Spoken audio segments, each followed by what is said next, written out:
The Railway Children. Chapter 13.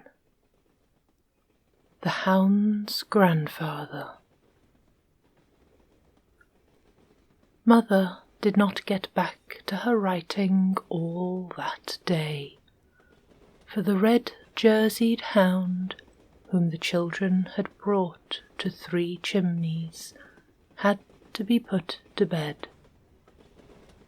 Mother was with him all through it, and that made it a little better than it would have been, but bad was the best, as Mrs. Viney said. The children sat in the parlour downstairs, and heard the sound of the doctor's boots going backwards and forwards over the bedroom floor, and once or twice there was a groan. "It's horrible," said Bobby. "Oh, I wish Dr. Forrest would make haste. Oh, poor Jim." "It is horrible," said Peter, "but it's very exciting. I wish doctors weren't so stuck up about who they'll have in the room when they're doing things. I should most awfully like to see a set leg. I believe the bones crunch like anything." "Don't," said the two girls at once. "Rubbish," said Peter. "How are you going to be Red Cross nurses, like you were talking of coming home, if you can't even stand hearing me say about bones crunching? You'll have to hear them crunch on the field of battle, and be steeped in gore up to the elbows as likely as not." "Oh, stop it," cried Bobby with a white face. "You don't know how funny you're making me feel." "Me too," said Phyllis, whose face was pink. "Cowards," said Peter. "I'm not," said Bobby. "I helped Mother with your rake-wounded foot, and so did Phil. You know we did." "Well then," said Peter. "Now look here. It would be a jolly good thing for you if I were to talk to you every day for half an hour about broken bones and people's insides, so as you get used to it." A chair was moved above. "Listen," said Peter. "That's the bone crunching." "I do wish you wouldn't," said Phyllis. "Bobby doesn't like it." "I'll tell you what they do," said Peter. "I can't think what made him so horrid. Perhaps it was because he had been so very nice and kind all the earlier part of the day, and now he had to have a change. This is called reaction. One notices it now and then in oneself. Sometimes when one has been extra good for a longer time than usual, one is suddenly attacked by a violent fit of not being good at all. "I'll tell you what they do," said Peter.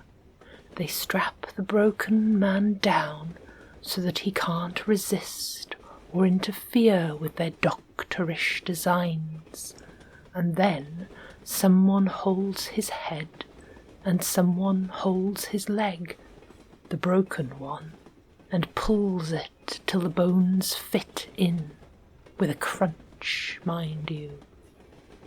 And then they strap it up and let's play at bone setting." "Oh no," said Phyllis. But Bobby suddenly said, "All right, let's. I'll be doctor, and Phil can be nurse. You can be the broken boner. We'll get at your legs more easily, because you don't wear petticoats." "I'll get the splints and the bandages," said Peter. "You get the couch of suffering ready."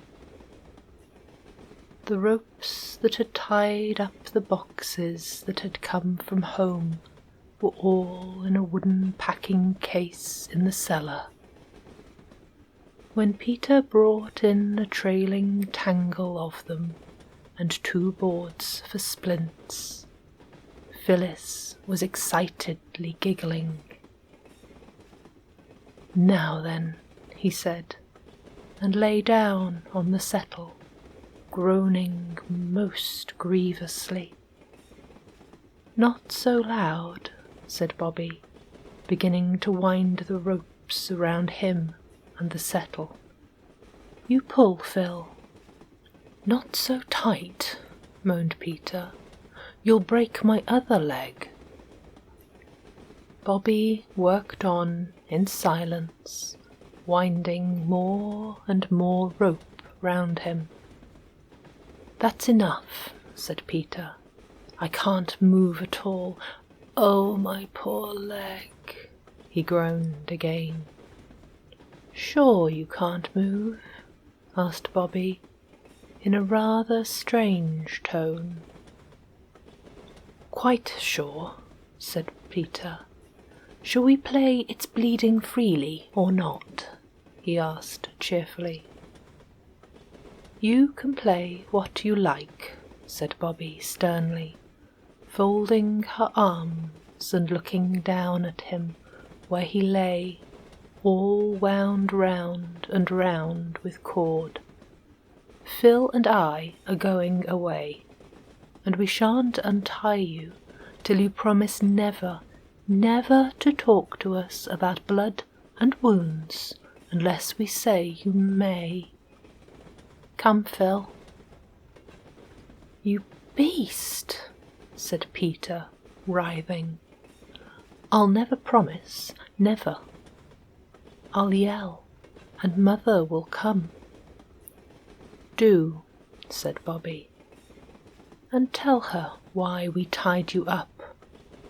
Come on, Phil." "No, I'm not a beast, Peter. But you wouldn't stop when we asked you to, and—" "Yeah," said Peter. "It wasn't even your own idea. You got it out of Stalky." Bobby and Phil, retiring in silent dignity, were met at the door by the doctor. He came in, rubbing his hands and looking pleased with himself. "Well," he said, "that's a job done. It's a nice clean fracture, and it'll go on all right, I've no doubt. Plucky young chap, too.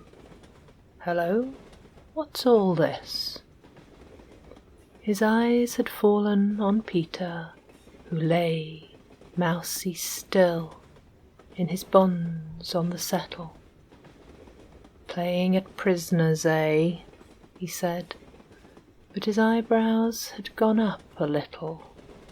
Somehow he had not thought that Bobby would be playing while in the room above someone was having a broken bone set.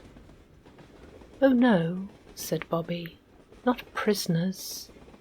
We were playing at setting bones. Peter's the broken boner, and I was the doctor." The doctor frowned. "Then I must say," he said, and he said it rather sternly, "that it's a very heartless game. Haven't you even imagination to faintly picture what's been going on upstairs? That poor chap with the drops of sweat on his forehead and biting his lip so as not to cry out, and every touch on his leg agony, and—" "You ought to be tied up," said Phyllis. "You're as bad as—" "Shh," said Bobby. "I'm sorry, but we weren't heartless, really." I suppose I was, said Peter crossly.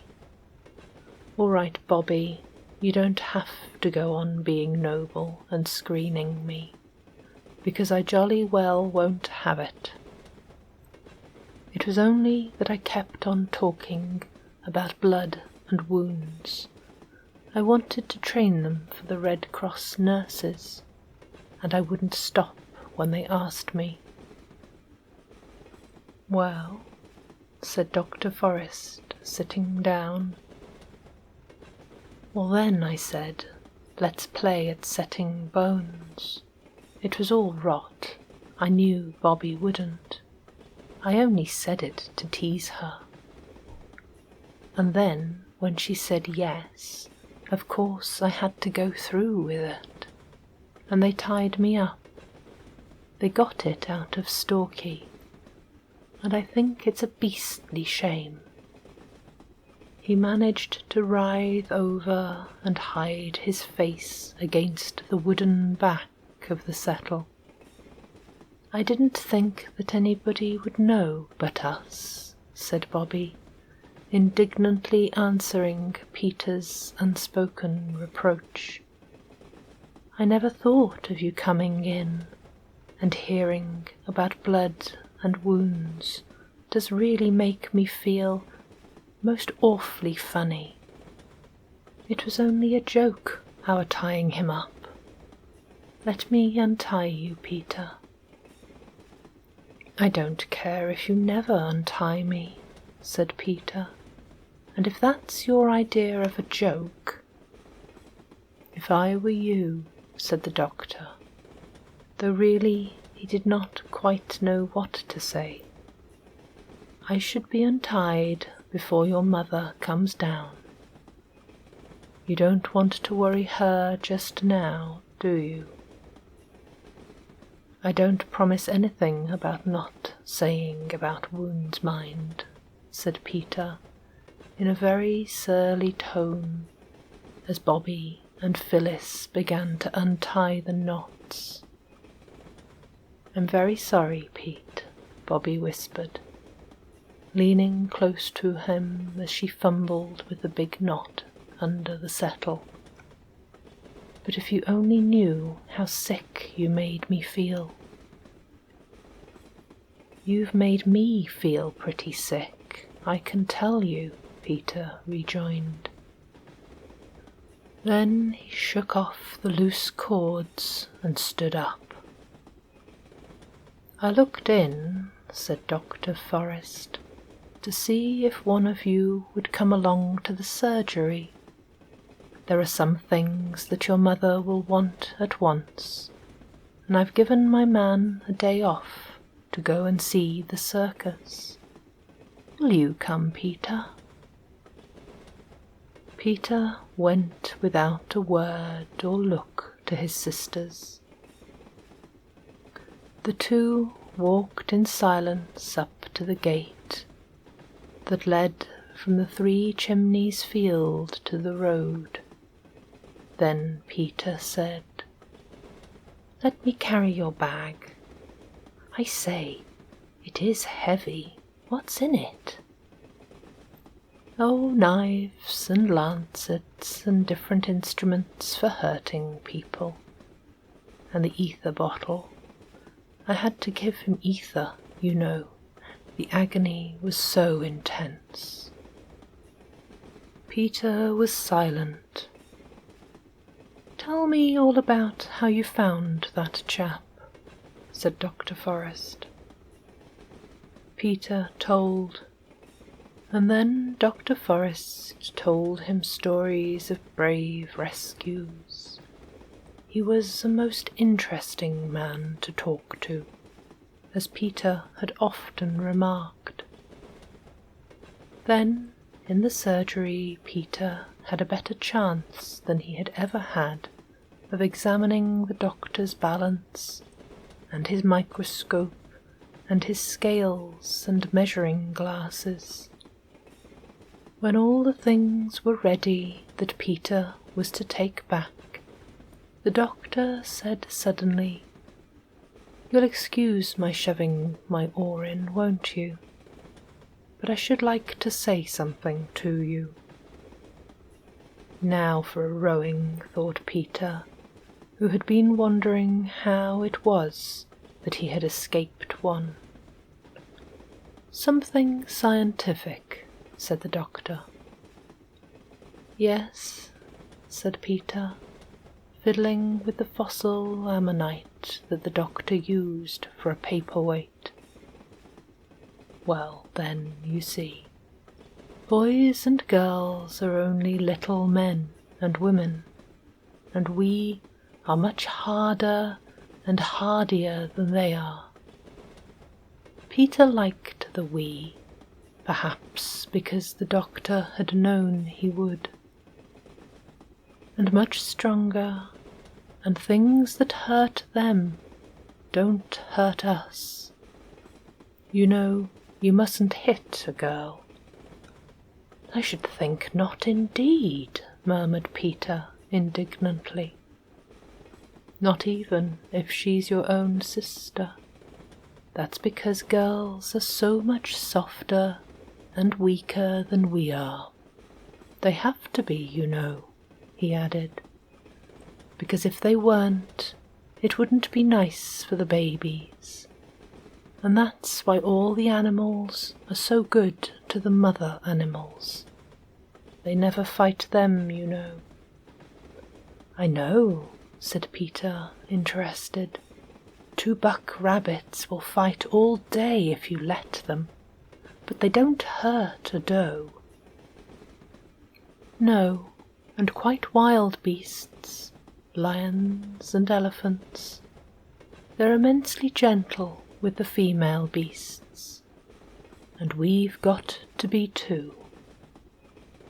"I see," said Peter.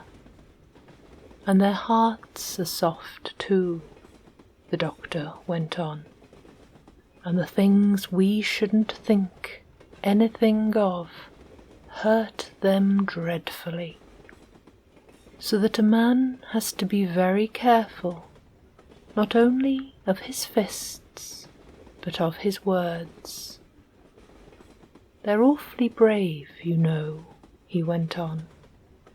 "Think of Bobby waiting alone in the tunnel with that poor chap. It's an odd thing, the softer and more easily hurt a woman is, the better she can screw herself up to do what has to be done.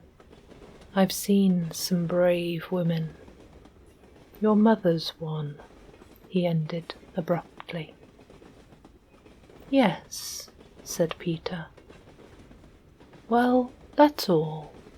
Excuse my mentioning it, but nobody knows everything without being told. And you see what I mean, don't you?" "Yes," said Peter. "I'm sorry. There."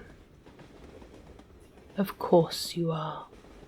People always are, directly they understand. Everyone ought to be taught these scientific facts. So long."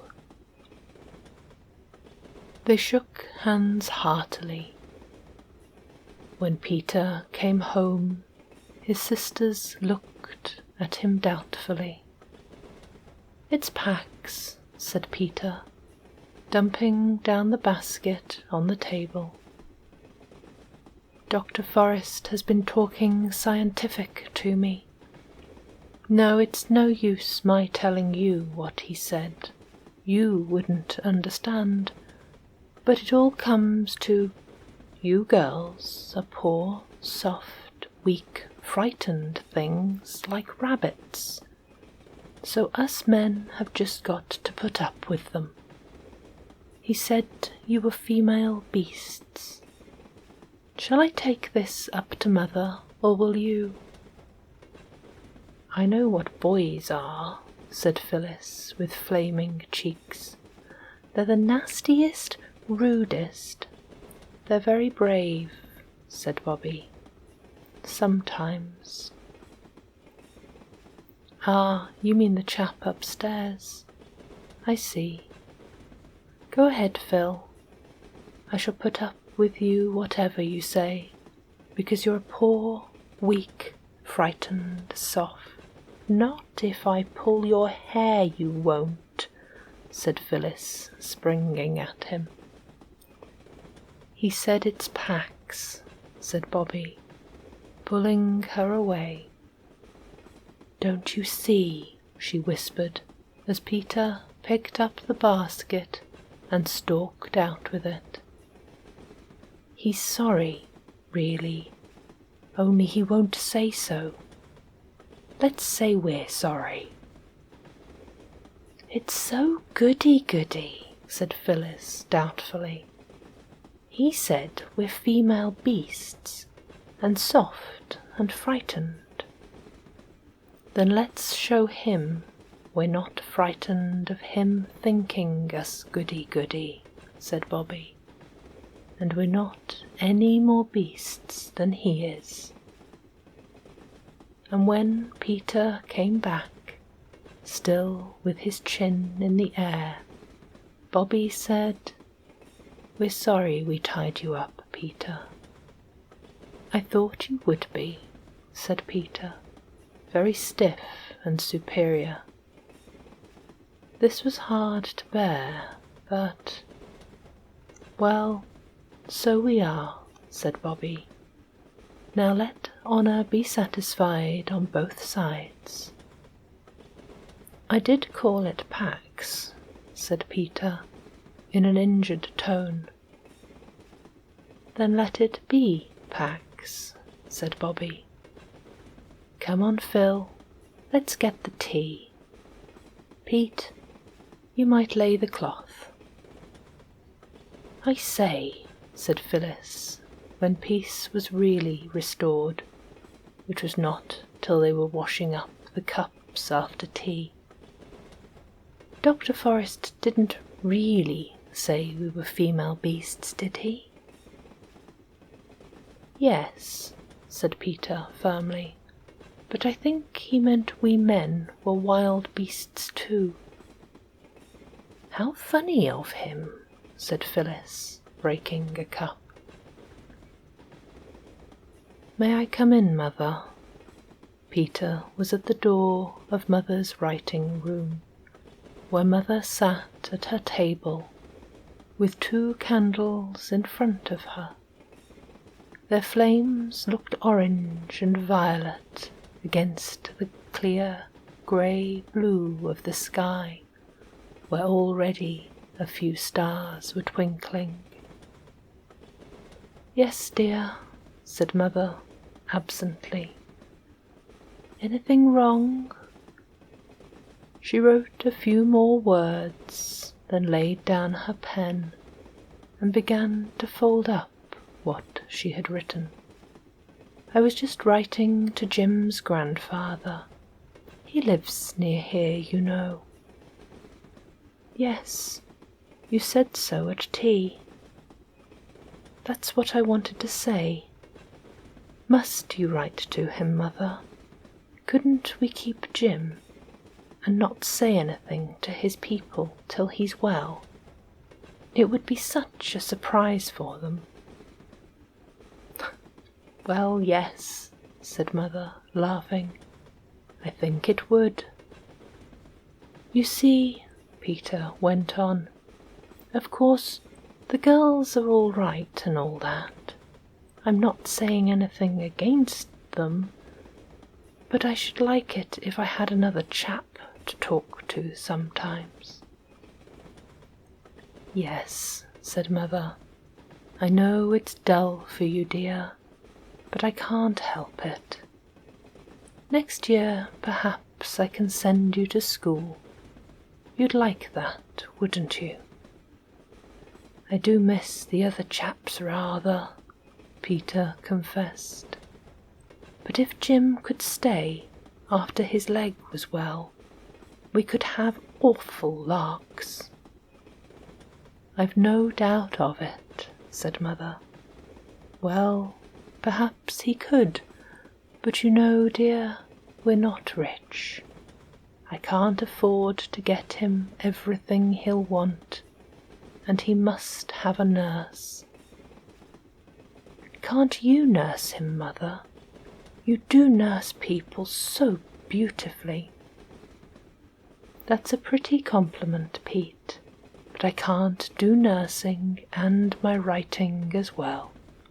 That's the worst of it." "Then you must send the letter to his grandfather." "Of course, and to his schoolmaster too." We telegraphed to them both, but I must write as well. They'll be most dreadfully anxious. "I say, Mother, why can't his grandfather pay for a nurse?" Peter suggested. "That would be ripping. I expect the old boy's rolling in money. Grandfathers in books always are." "Well, this one isn't in a book," said Mother, "so we mustn't expect him to roll much." "I say," said Peter musingly, "wouldn't it be jolly if we were in a book, and you were writing it? Then you could make all sorts of jolly things happen, and make Jim's leg get well at once, and be all right tomorrow, and Father come home soon, and—" "Do you miss your father very much?" Mother asked, rather coldly, Peter thought. "Awfully," said Peter briefly. Mother was enveloping and addressing the second letter. "You see," Peter went on slowly, "you see, it's not only him being father, but now he's away, there's no other man in the house but me. That's why I want Jim to stay so frightfully much. Wouldn't you like to be writing that book with us all in it, Mother, and make Daddy come home soon?" Peter's mother put her arm around him suddenly and hugged him in silence for a minute. Then she said,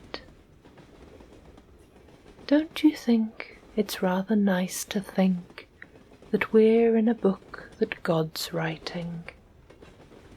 If I were writing the book, I might make mistakes. But God knows how to make the story end just right, in the way that's best for us."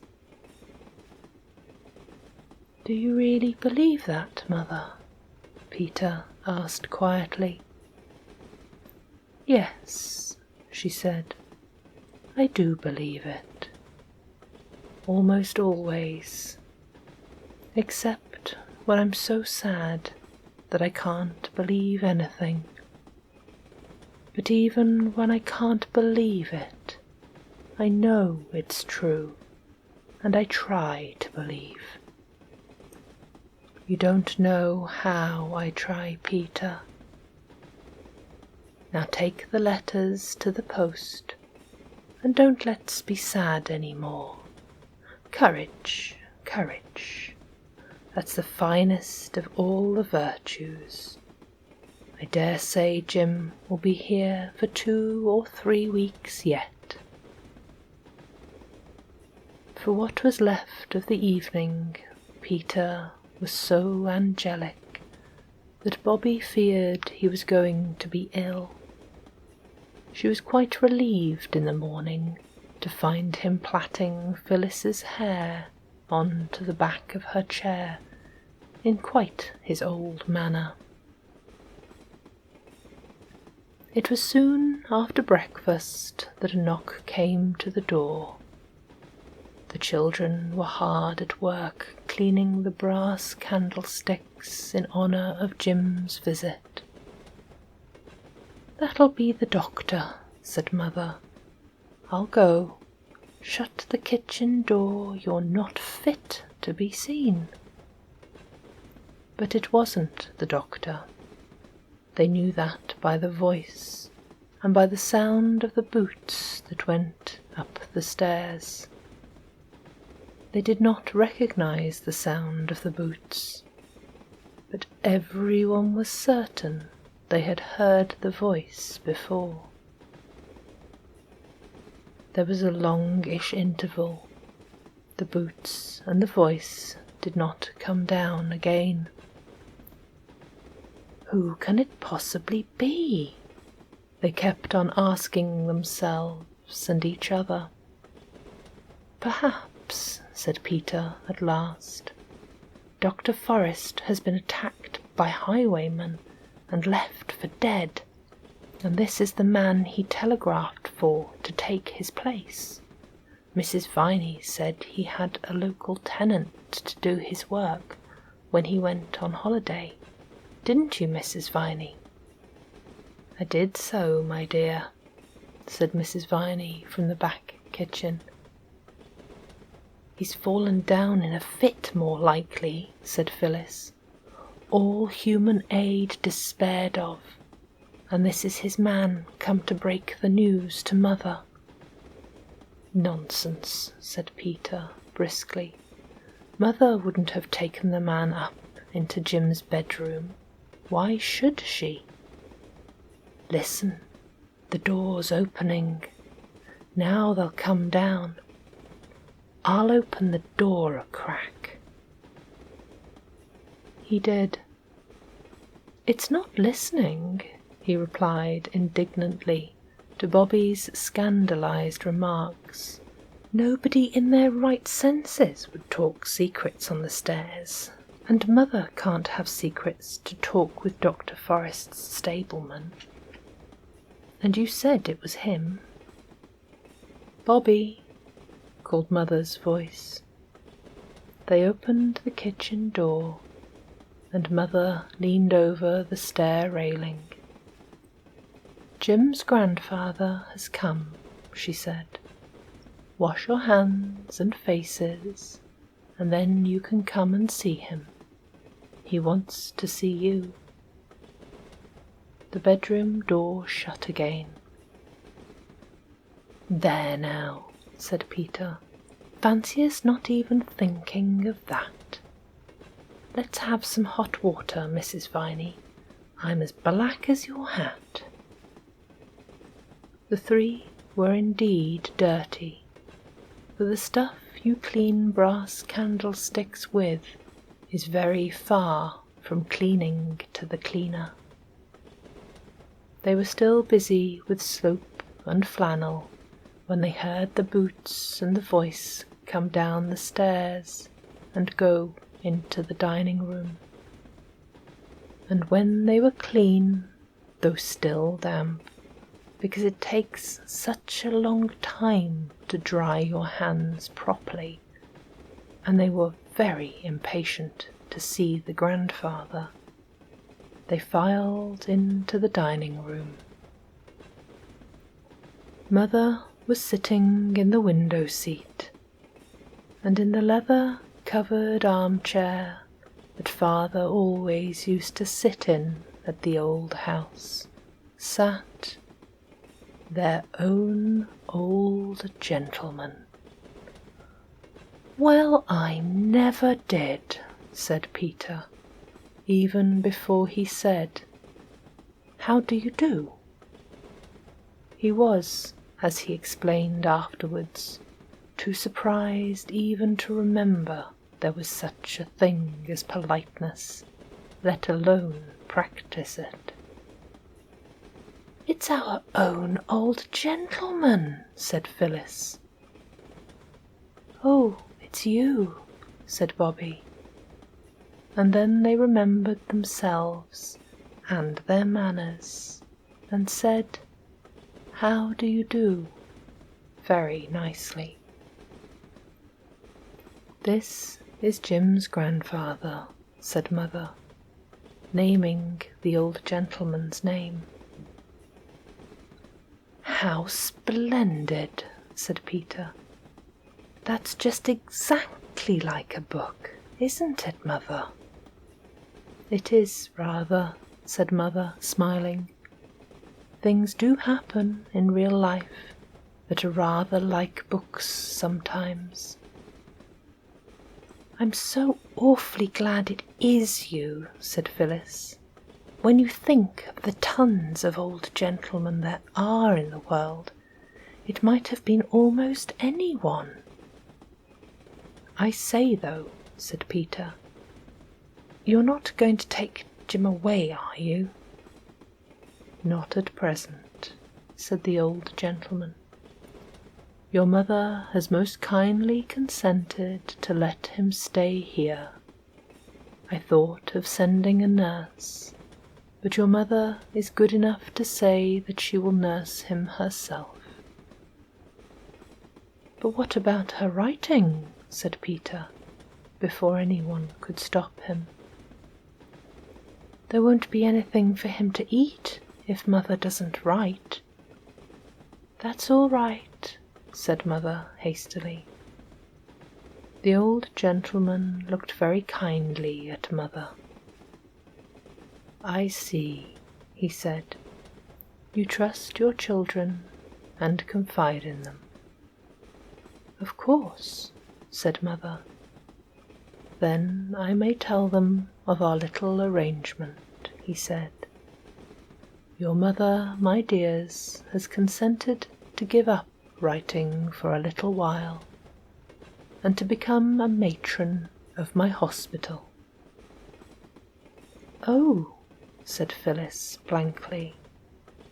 "And shall we have to go away from Three Chimneys and the railway and everything?" "No, no, darling," said Mother hurriedly. "The hospital is called Three Chimneys Hospital," said the old gentleman, "and my unlucky Jim's the only patient, and I hope he'll continue to be so. Your mother will be matron, and there'll be hospital staff of a housemaid and cook till Jim's well." "And then will Mother go on writing again?" asked Peter. "We shall see," said the old gentleman, with a slight, swift glance at Bobby. "Perhaps something nice may happen, and she won't have to." "I love my writing," said Mother very quickly. "I know," said the old gentleman. "Don't be afraid that I'm going to try to interfere. But one never knows. Very wonderful and beautiful things do happen, don't they? And we live most of our lives in the hope of them. I may come again to see the boy?" "Surely," said Mother.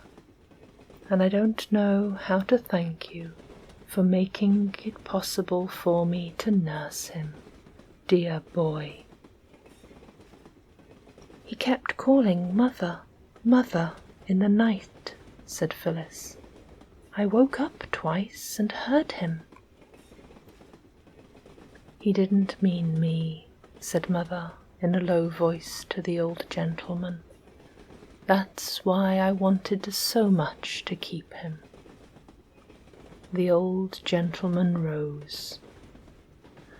"I'm so glad," said Peter, "that you're going to keep him, Mother." "Take care of your mother, my dears," said the old gentleman. "She's a woman in a million." "Yes, isn't she?" whispered Bobby. "God bless her," said the old gentleman, taking both Mother's hands. "God bless her, aye, and she shall be blessed. Dear me, where's my hat? Will Bobby come with me to the gate?" At the gate he stopped and said, "You're a good child, my dear. I got your letter, but it wasn't needed." When I read about your father's case in the paper at the time, I had my doubts. And ever since I've known who you were, I've been trying to find out things. I haven't done very much yet, but I have hopes, my dear. I have hopes. Oh, said Bobby, choking a little. Yes, I may say great hopes. But keep your secret a little longer. Wouldn't do to upset your mother with false hope, would it? Oh, but it isn't false, said Bobby. I know you can do it. I knew you could when I wrote. It isn't a false hope, is it? No, he said. I don't think it's a false hope, or I wouldn't have told you. And I think you deserve to be told that there is a hope. And you don't think Father did it, do you? Oh, say you don't think he did. My dear, he said, I'm perfectly certain he didn't. If it was a false hope, it was none the less a very radiant one that lay warm at Bobby's heart, and through the days that followed lightened her little face as a Japanese lantern is lighted by the candle within.